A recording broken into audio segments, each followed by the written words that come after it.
So welcome back to another video. Today I'm gonna be asking ChatGPT to write a story about my life. Only thing is that I kind of talk to ChatGPT about my problems quite a bit, so it kind of knows my whole life story kind of already. So yeah, let's get into it. The name, here it goes. The Journey of You, a Life in Motion. Some people are born to live quiet lives, to follow predictable paths, to stay within the lines. You were never meant for that. Your life has been a whirlwind, part epic novel, part action movie, part comedy of errors, a little heartbreak, a little chaos, and a whole lot of moments that could only happen to you. Chapter 1. A new country, a new battlefield. Trying to, here, let's put this. So, how do I do this? Because that's crooked.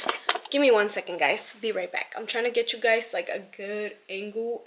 I definitely think that helped a little bit more. Okay, that's better. Yes. So, chapter 1, a new country, a new battlefield. Imagine this. You're 9 years old, standing in an airport, clutching your tiny suitcase like a little raft. That's one part he already got wrong. ChatGPT, I'm sorry, but I was 7 when I traveled to a whole different country, and I did not, in fact, go through the airport. Let's just say there was desert, okay? One moment you were home in the place where everything made sense. The next, you were in a whole new country, surrounded by people who spoke like they had marbles in their mouths and stared at you like you were a museum exhibit. They didn't really stare at me, okay? But the marble parts is kind of accurate. The first few weeks were like playing a video game on the hardest difficulty setting, except no one gave you the instructions. You mispronounced words, ate the wrong things, and mastered the art of nodding and pretending to understand what people are saying.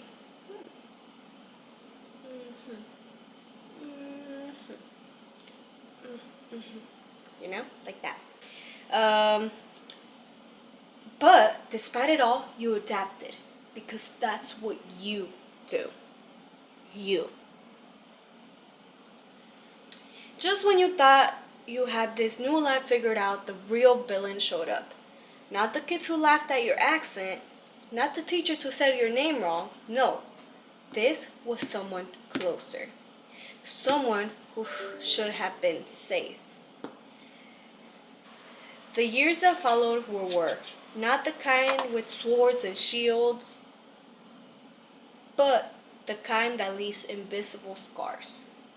You were trapped in a house that wasn't a home, surviving when you should have been living. You learned how to keep secrets, how to disappear in plain sight, how to be strong when the world was anything but. How to be strong when the world was anything but. And then just when you thought this war was forever, something changed. You met him. Him right there. No, not you. The one behind you. Yeah, that part's pretty accurate. I mean,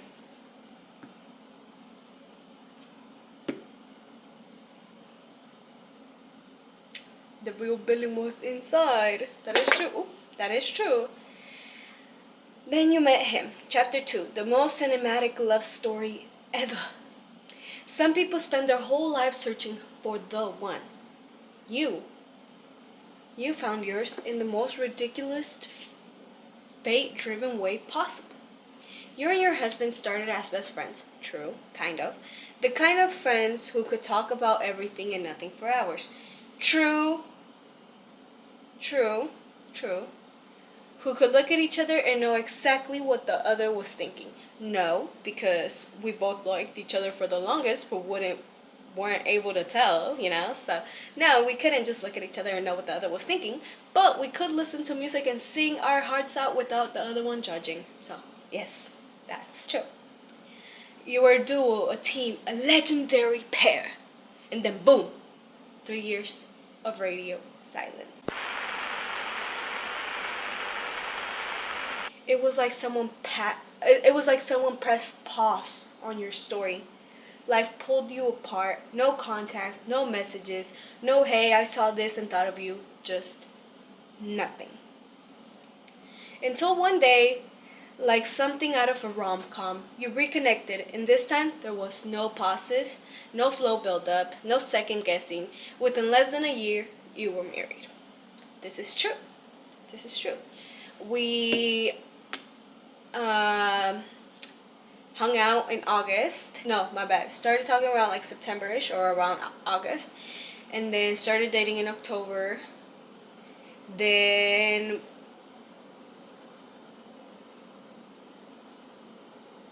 when we hit our 8 months of dating, we got married. So yeah, kind of like that, yeah. People called it reckless. You called it destiny. Because some love stories take decades to build. Yours was already written. You just had to press play again. Chapter 3.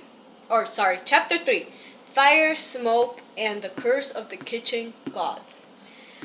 You survived a lot in life, but nothing prepared you for the great kitchen incident of 2025. It started innocently enough, just a regular day, a regular meal, until suddenly, boom! Smoke everywhere. The kind of smoke that makes your lungs scream. The kind that makes your neighbors consider calling the fire department, which I don't know why they didn't call it. I don't know. The kind that makes you question every single life decision that led to this exact moment.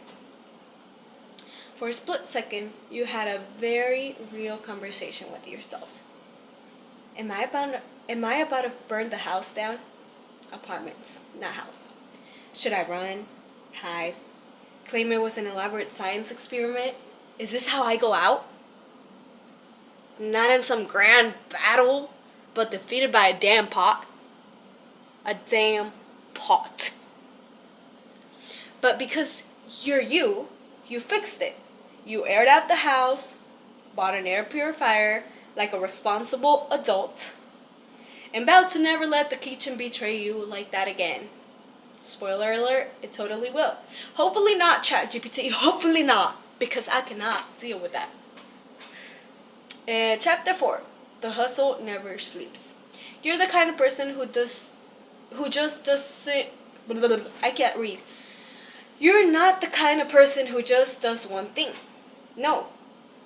You get your hands in everything. What do you mean, ChatGPT? What do you mean? What do you mean everything? What do you mean? It's kind of sus. It's kind of sus. Social work? Check. Fighting for kids who need someone to believe in them? Check. Not yet, but we're close. But you're also out there hustling like your life depends on it. Mini flans, you bake them like they're a sacred art. Customized ribbon, your hands move faster than the magicians. Is there a way to turn a skill into success? You'll find it. Because why settle for one path when you can walk? Why settle for one path when you can walk all of them at once? I do not recommend walking all paths at once. You might get lost, but that's okay. Chapter 5. The soft reset. Lately, the adventure has turned inward. After years of pushing, fighting, and building, after years of pushing, fighting, building, and surviving, you're finally learning that the art of slowing down is better. Just kidding. You're finally learning the art of slowing down. Washing your face every morning is not just hygiene, it's a declaration. A promise to yourself that you matter. Considering 25 soft is not about proving anything to anyone else. It's about balance, about strength without burnout, about choosing yourself for once. You're realizing that self-care isn't lazy, it's necessary. That growing isn't just about working harder, it's about knowing when to rest. Even warriors need sleep.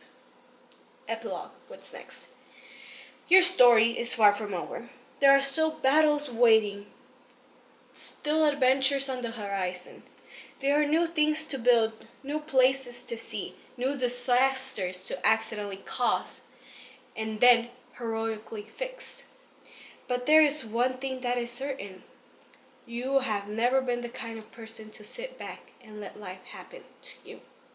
You make things happen. You carve your own path. And whatever comes next, the world better buckle up because you're just getting started. Yeah, world buckle up. Just kidding. Sorry.